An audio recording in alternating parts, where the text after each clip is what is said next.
Signore, guarda il tuo popolo in attesa dello Spirito Santo.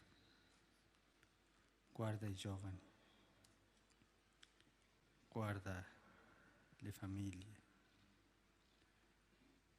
guarda i bambini,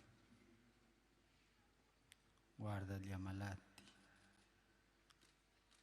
guarda i sacerdoti, i consacrati, le consacrate. Guarda a noi vescovi, guarda tutti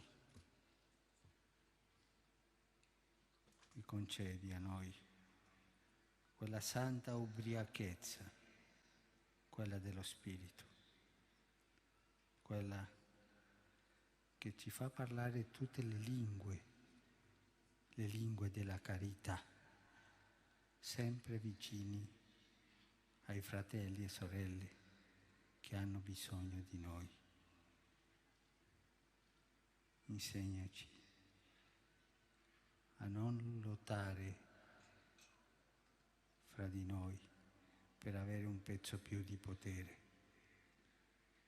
Insegnaci a essere umili. Insegnaci a amare più la Chiesa che il nostro partito, che le nostre interne. Insegnaci a avere il cuore aperto per ricevere lo Spirito. Invia, Signore, il tuo Spirito su di noi.